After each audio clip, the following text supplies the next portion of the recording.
One of the best things you can do in Rome? Leave and visit Tivoli, a town that's 5 centuries older than Rome. Just 45 minutes away, it's home to 3 major attractions, 2 UNESCO World Heritage Sites, and a blueprint for European gardens. Today, I'm taking you on the perfect half-day trip, Villa dEste, the town of Tivoli, and more. So stick around because this might just be the dreamiest day trip you'll ever take.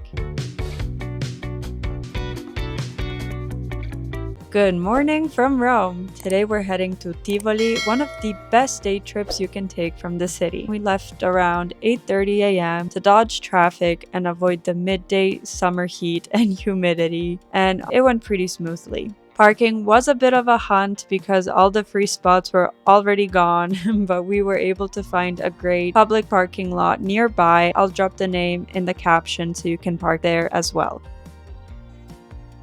We're doing a little day trip today and we're going to visit the beautiful Villa dEste.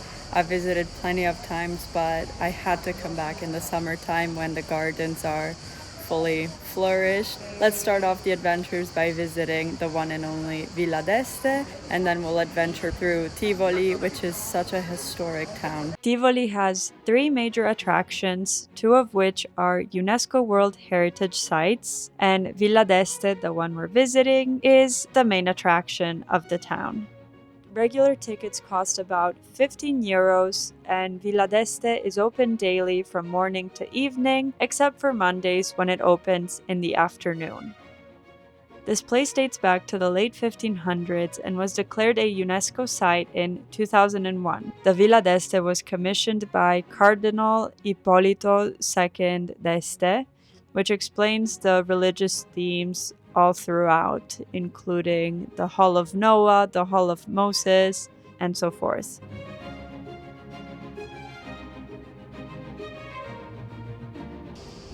The roofs are insane here, the ceilings.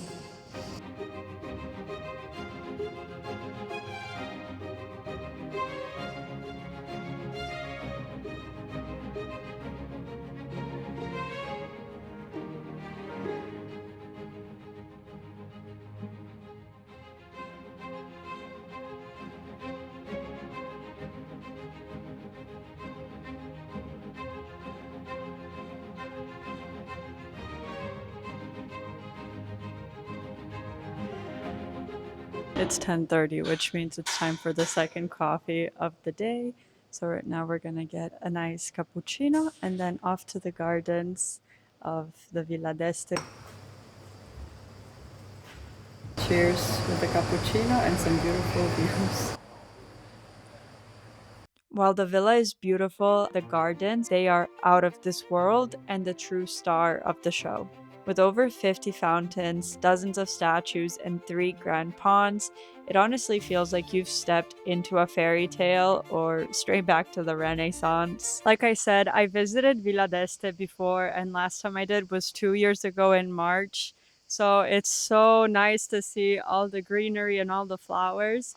But also, because I had already visited, I was like, let's go off of the percorso, the route.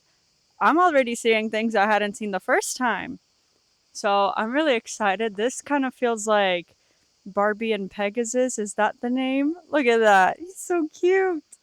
So I'm really happy I found this statue. I had never seen it before because it's right behind like one of the main fountains. This is truly the most beautiful garden I've ever visited, and it's even more beautiful this time around being the summer. I'm so excited. Let's go.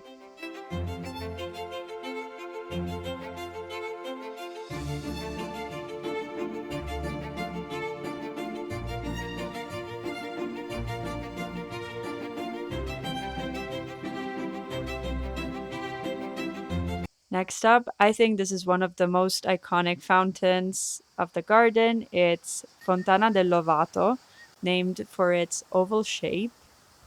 As you can see, the water here is just pouring from the terraces into a beautiful pool, and you can walk right behind into a grotto style path.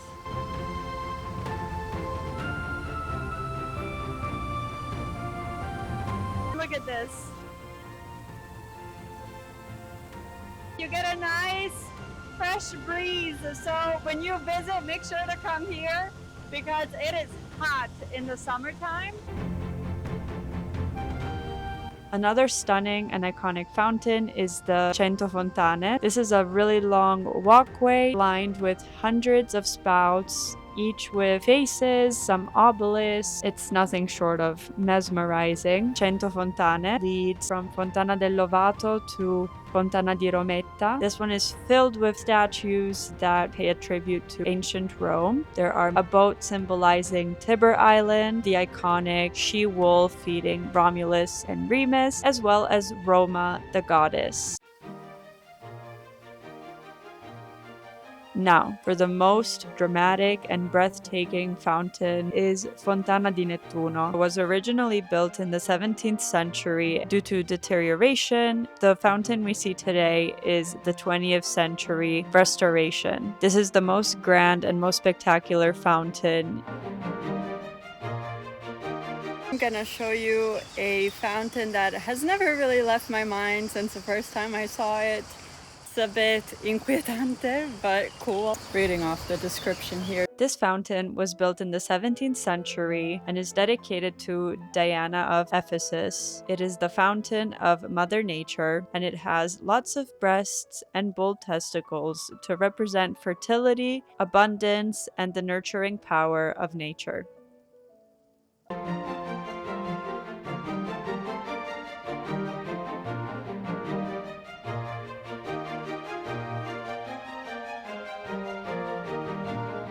Right now we have about 3 minutes before the Fontana dell'Organo starts to play. It's a really, really cool fountain. And basically they made the plumbing in a way that it plays music. Let's see how the show goes. You can see right there, the doors just opened and there's the organ. Woohoo! The light just lit up, so it should be starting any second now.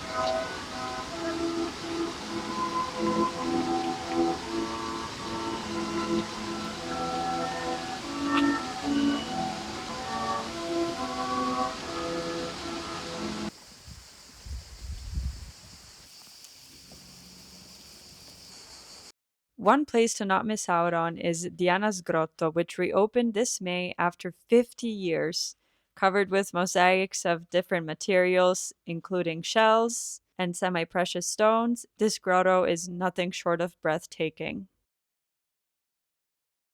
That was the beautiful Villa dEste. Let me know in the comments if you'll be adding it to your future Rome itinerary or travel bucket list.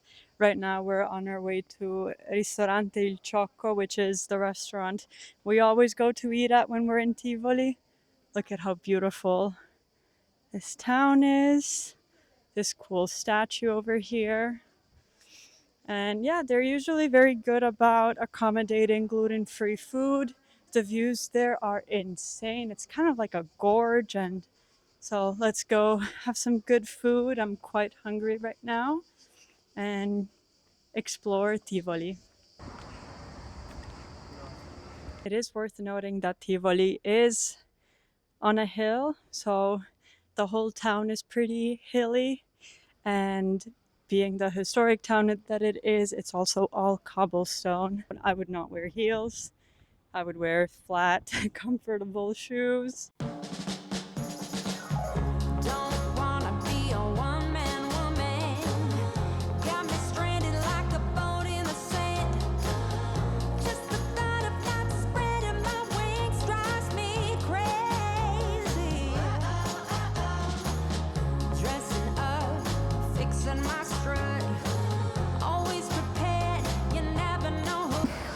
So hungry.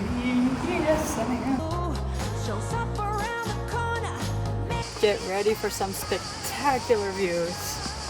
Oh yeah. Oh my goodness. For lunch, I got myself a delicious tagliata di manzo, which is steak with tomatoes, arugula, and Parmesan cheese scales, with a side of patate arrosto.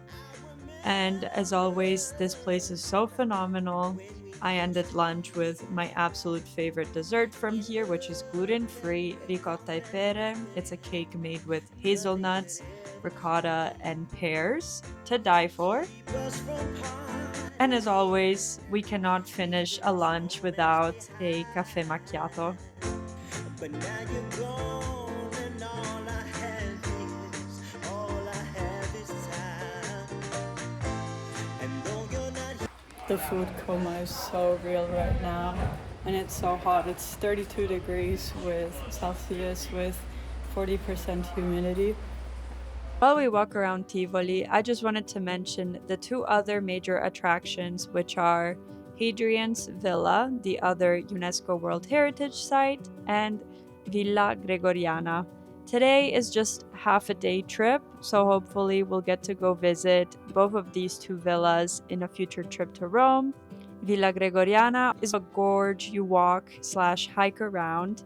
It's famous for its natural caves, ancient ruins, beautiful trails, and some waterfalls. If you take a full day trip to Tivoli, my biggest recommendation is to pick one of the two to visit with Villa dEste. That way you still get to enjoy Tivoli, the town itself, instead of just spending the whole day between three major attractions.